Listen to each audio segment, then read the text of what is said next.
एक मामला वंदे मातरम, नया विवाद नहीं है, विवाद पुराना है, लेकिन कांग्रेस दो फाड़ में है, एक मत नहीं है। क्या तालमेल नहीं है इस मामले को लेकर? क्या स्टैंड है कांग्रेस का?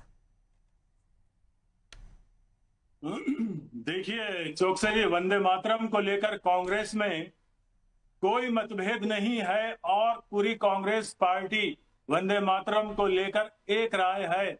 और ये सर्वविदित है एक कि मिनट रुस्तम जी, सर्वप्रथम 1896 में रुस्तम जी ठीक है। कांग्रेस के अरे पहला सवाल ही जो मेरा था, एक राय नहीं है, मैंने दोनों बयान दिखाए। नेता उमंग सिंगार का भी इस रिपोर्ट में आप सुना होगा, नहीं सुना हो तो दोबारा दिखा देता हूं। चिंटू चौक से मैं सुन चुका उनका बयान, इसके साथ साथ के मिश्रा, आपकी पार्टी के वरिष्ठ नेता, ये एक राय है, अलग अलग बयान। वो तो पार्टी से बाहर निकालने की बात कर रहे हैं।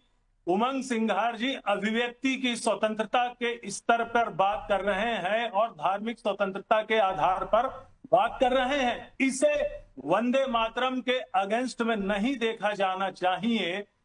मैं कह रहा था कि 1896 में जिस वक्त पहली बार कांग्रेस के अधिवेशन में ये राष्ट्रगान गाया गया, उस समय अध्यक्ष रहमतुल्लाह सयानी थे।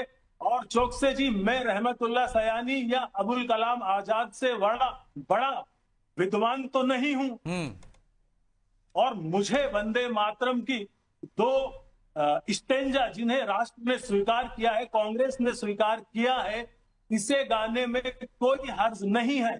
लेकिन भारतीय जनता पार्टी का यह स्टैंड कि अगर इस देश में रहना होगा, वंदे मातरम कहना होगा, तो ये भारतीय जनता पार्टी की बकौती ये मुल्क नहीं है। और भारतीय जनता पार्टी संविधान स्तर जाकर आपने अपनी बहुत अच्छी बात की के लिए वंदे मातरम को, रुस्तम जी ठीक है, विवाद उससे तो उनसे सवाल ले लेंगे, काम कर रही है। ठीक है, उनसे पूछ लूंगा मैं। लेकिन आपने कहा कि मौलाना अबुल कलाम, ठीक है, वंदे मातरम वो भी कहते थे। आपने कहा खान अब्दुल गफ्फार खान, वो भी कहते थे, आजादी का प्रमुख नारा था। तो आपकी तो पार्षद अब कह रहे हैं कि हम वंदे मातरम नहीं कहेंगे। वंदे का मतलब क्या है, मातरम का क्या मतलब है, उनको ये भी नहीं पता है, लेकिन कह रही वंदे मातरम नहीं कहेंगे। वो ये नहीं कह रहे कि 2 अंतरा पढ़ेंगे 6 नहीं पढ़ेंगे, वो कह रही वंदे मातरम नहीं कहेंगे साहब हम। देखिए चौकसे जी, जब किसी चीज को बलपूर्वक स्वीकार करने के लिए बाध्य किया जाता है, तब इस तरह की स्थितियां निर्मित होती है। मुझे लगता है कि बलपूर्वक कर रहा है, कोई वहां गन लेकर खड़ा था क्या? कानून में ही स्वैच्छिक है ना, जो केंद्र सरकार ने लागू किया 6 अंतरे, उसमें बलपूर्वक क्या, बलपूर्वक होता तो कानून बना देते। लेकिन वो कह रही हैं कि हम नहीं खाएंगे। कंपलसरी तो नहीं, हम किसी के बाप से नहीं डरते, आपकी पार्टी से नहीं डरती वो।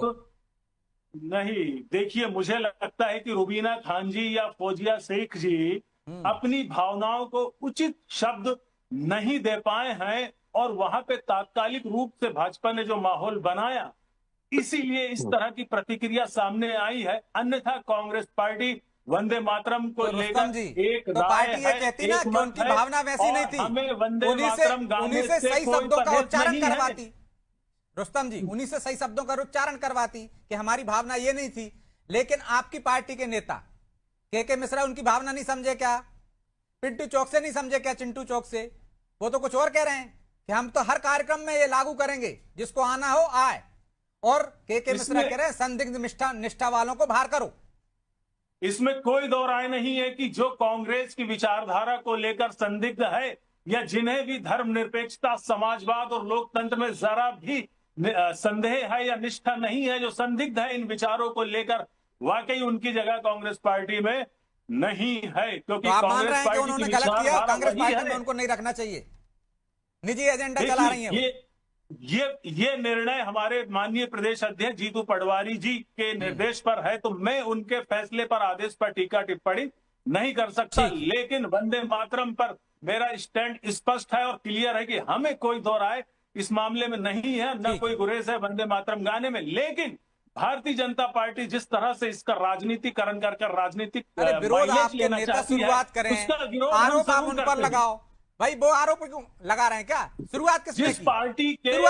पार्टी के आपकी दो पार्षद खिलाफत करती हैं, तो बीजेपी को तो मौका मिल ही गया ना भाई, आप खुद मौका देते हो।